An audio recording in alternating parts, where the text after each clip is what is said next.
بالله من شرور أنفسنا ومن سيئات أعمالنا من يهده الله فلا مضل له ومن يضلل فلا هادي له ونشهد أن لا إله إلا الله وحده لا شريك له ونشهد أن سيدنا ومولانا محمدا عبده ورسوله صلى الله عليه وسلم. أعوذ بالله من الشيطان الرجيم. بسم الله الرحمن الرحيم. بلى من أسلم وجهه لله وهو محسن فله أجره عند ربه ولا خوف عليهم ولا هم يحزنون.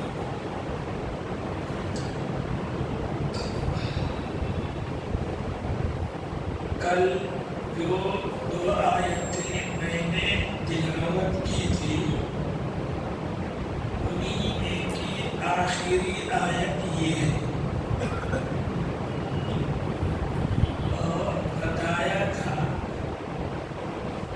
کہ یہود نے کہا تھا کہ بس یہودی جنت میں جائیں گے، ان کی سوا کوئی بھی جنت میں نہیں جائے گا. عیسائیوں اور نصرانیوں نے کہا تھا کہ بس نصرانی اور عیسائی جنت میں جائیں گے، ان کے سوا کوئی بھی نہیں، یہودی بھی نہیں، مسلمان بھی نہیں، کوئی بھی جنت میں نہیں جائے گا. اللہ پاک نے اس آیت میں ان کے اس خیال کو غلط کہا ہے، ان کے اس خیال کی تردید کی اور یہ بتایا ہے کہ جنت میں جانا یا نہ جانا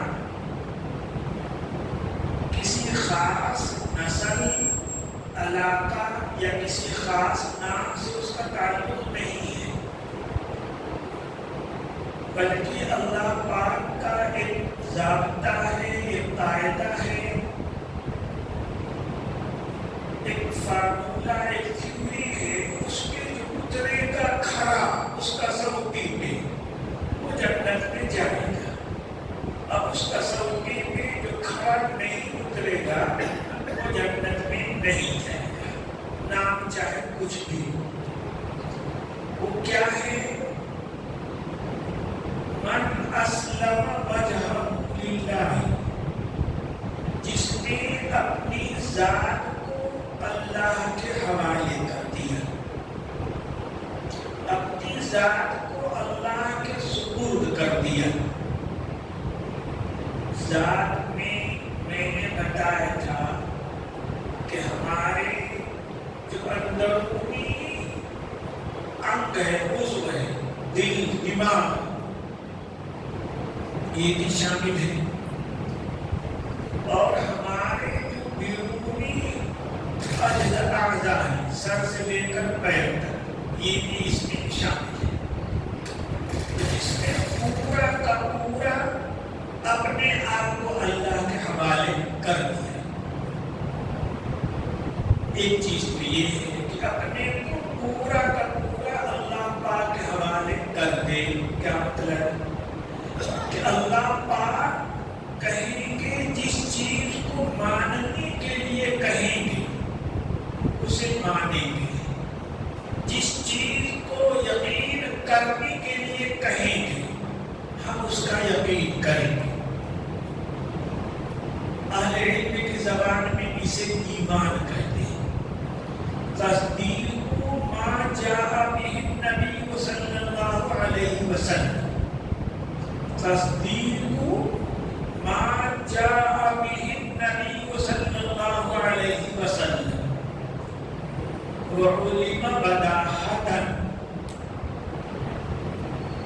کہ نبی اکرم صلی اللہ علیہ وسلم قطعی اور یقینی طور پہ اللہ کے پاس سے جو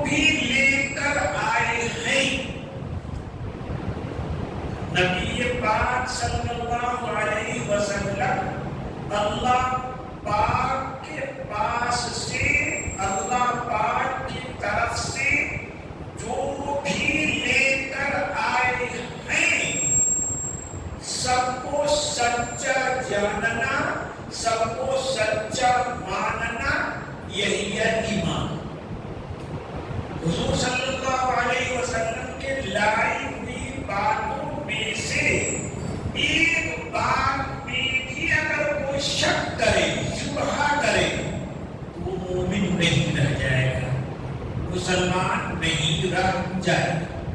ہزار باتیں لے کر آئے، کوئی 999 باتوں کو مانے، یقین کرے، ایک بات کے بارے میں ذرا شبہ ہو جائے، نہیں، مومن نہیں رہ گیا، مسلمان نہیں رہ گیا۔ ایمان میں حصہ بکھرا نہیں ہے، یا تو مومن ہے یا مومن نہیں ہے، یہ نہیں کہ آدھا مومن آدھا مومن نہیں ہے، نہیں۔ قرآن کریم میں ہے کہ یہودیوں نے، نصرانیوں نے کہا نؤمن ببعض ونکفر ببعض، کہ ہم بعض رسولوں پہ تو یقین کرتے ہیں اور بعض رسولوں کا ہم انکار کرتے ہیں۔ قرآن کہتا ہے هم الکافرون حقا، اولئک هم الکافرون حقا، یہ پکے کافر ہیں۔ تو یہ نہیں کہ آدھا مانا تو آدھا مسلمان ہو گئے، آدھا نہیں مانا تو آدھا کافر ہو گئے، نہیں، تو یا تو سچا مومن ہے یا تو سچا مسلمان ہے یا پکا کافر ہے، بیچ کی کوئی راستہ نہیں ہے۔ تصدیق ما جاء به نبی صلی اللہ علیہ وسلم،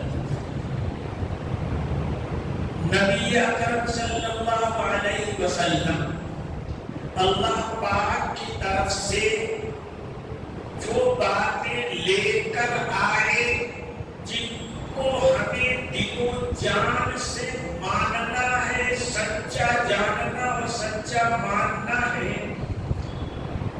اہل علم نے اسے ایمان مفصل میں جمع کر دیا ہے۔ آمنت باللہ وملائکتہ وکتبہ ورسلہ والیوم الآخر والقدر خیرہ وشرہ من اللہ تعالی والبعث بعد الموت۔ 7 چیزیں، ان 7 چیزوں کا یقین کرنا، وہ بھی کیسے؟ جیسے نبی صلی اللہ علیہ وسلم نے بتلایا ہے۔ ان 7 چیزوں کو اسی طرح سچا جاننا ایمان ہے۔ ان میں سے ایک چیز کو بھی اگر کوئی جھٹلانے یا ذرا سا شک پیدا ہو جائے دل میں، ایمان سے نکل جائے فوراً۔ پہلی بات 7 چیزیں اللہ پہ، میں ایمان لے آیا اللہ پہ، وملائکتہ، اور اس کے تمام فرشتوں پہ، 2، اور اس کی تمام کتابوں پہ، 3، اور اس کے تمام رسولوں پہ، 4، والیوم الآخر، اور آخری دن پہ۔ آخری دن کا مطلب یہ ہے کہ یہ دنیا جب پیدا ہوئی تھی وہ پہلا دن تھا، اور ایک دن یہ ساری دنیا، ساری کائنات مٹ جائے گی، ختم ہو جائے گی، وہ آخری دن ہے۔ اس طرح انسان کا ہوتا ہے، جب ماں کے پیٹ سے دنیا میں آیا تو وہ اس کا پہلا دن ہے، اور جب مرا تو وہ اس کا آخری دن ہے۔ اسی طرح اس پورے سنسار، پورے کائنات کا ایک پہلا دن ہے جب یہ دنیا بنی، اور ایک آخری دن ہے جب قیامت آ جائے گی اور دنیا کی ہر چیز کو اللہ پاک مٹا دیں گے، ختم کر دیں گے۔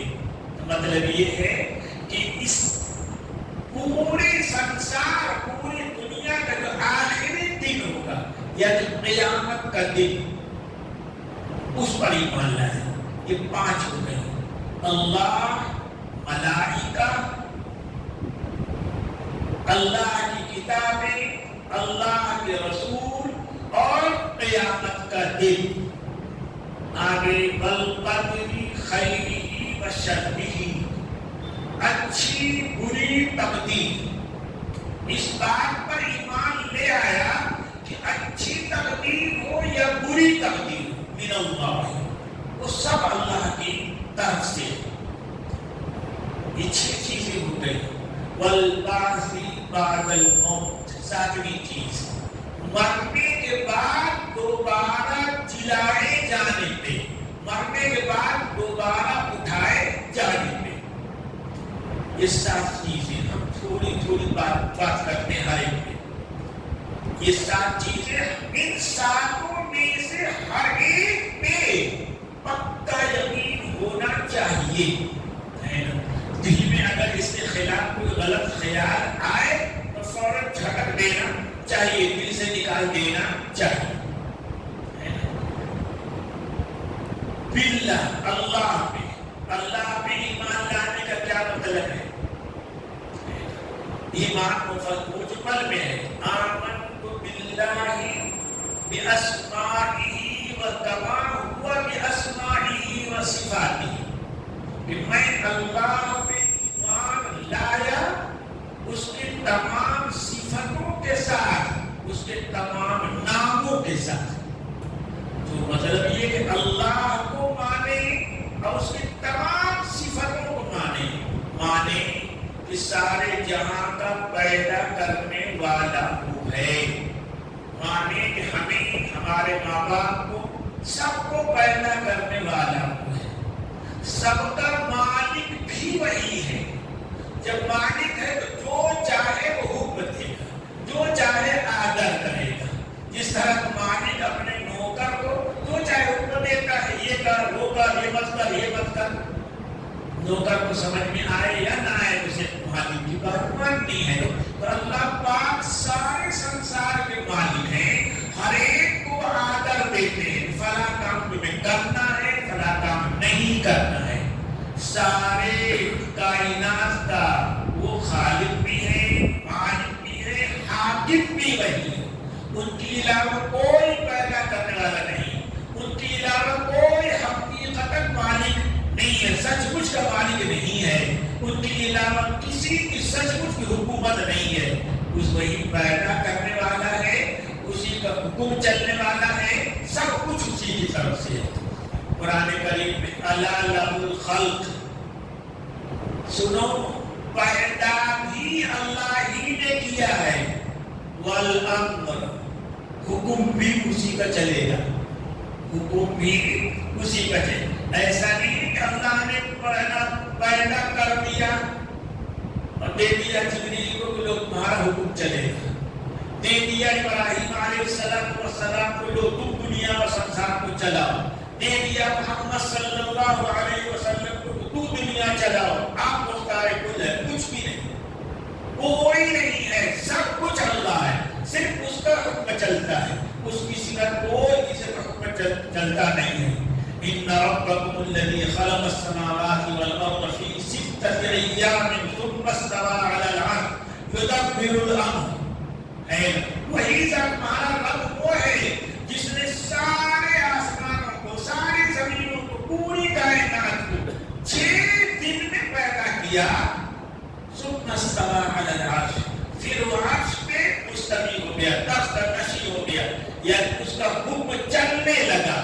تخت پہ بیٹھنے کا مطلب یہ نہیں ہے کہ اس طرح کا کسی کرسی پہ بیٹھے، اللہ کسی جگہ متعین جگہ میں نہیں ہے، عرش ہے، اللہ پاک عرش پہ متمکن ہے، سب ہے، لیکن وہ یہ سمجھے کہ ہماری طرح بیٹھے ہیں، نہیں، لیس کمثلہ شیء، اللہ جیسی کوئی چیز بھی نہیں ہے، اللہ جیسی وہ اللہ جیسی کوئی چیز نہیں ہے۔ دھوکہ ہوتا ہے، دیکھ اللہ کے لیے جو نام قرآن و حدیث میں آیا ہے، اللہ جاننے والے ہیں، اللہ سننے والے ہیں، اللہ دیکھنے والے ہیں، جو بھی اللہ ارادہ کرنے والے ہیں، اللہ چاہنے والے ہیں، اللہ راضی ہونے والے ہیں، اللہ ناراض ہونے والے ہیں۔ قرآن و حدیث میں اللہ کی جو بھی صفت آئی ہے، جو بھی نام آیا ہے، وہ کیسا نام ہے؟ انسانوں کی ڈکشنری میں انسانوں کی ڈکشنری میں، لغت میں انسانوں کے لیے جو لفظ اور شبد ورڈ بولے جاتے تھے وہی لفظ اور شبد اللہ کے لیے بولے تھے۔ سمیع سننے والا انسان کے لیے بھی کہتے ہیں، بصیر دیکھنے والا اللہ کو بھی کہتے ہیں، انسان کو بھی کہتے ہیں، متکلم بات کرنے والا۔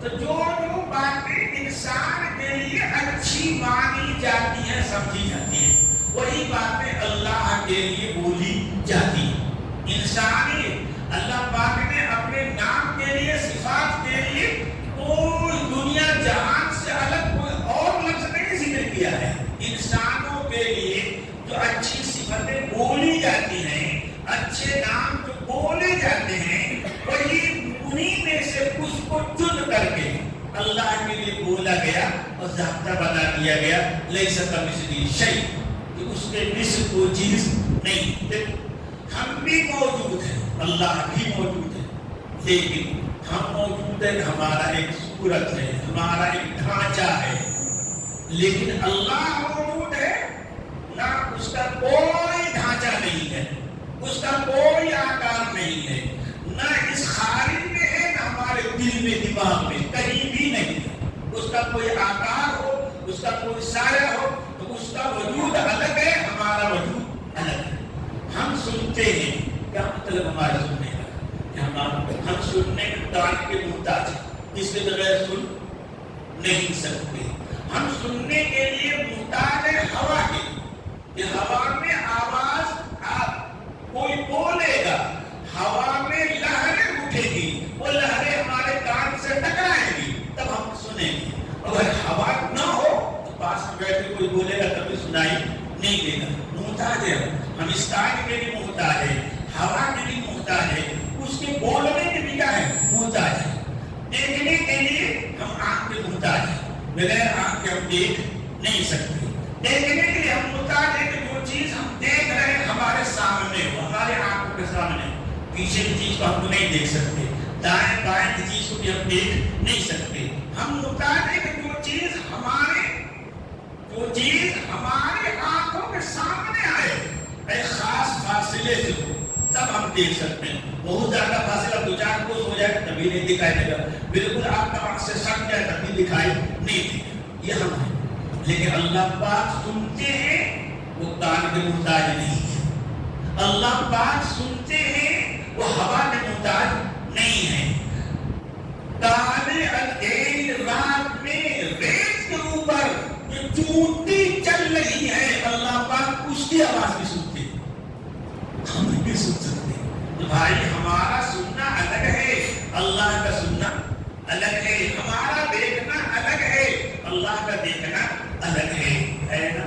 تو میں یہ کہہ رہا تھا کہ اللہ پہ ایمان لانے کا مطلب ہے کہ ہم مانیں کہ اللہ اس سارے کائنات کا خالق ہے، وہی مالک ہے، وہی حاکم ہے، اور وہی اپنا نظام چلا رہا ہے۔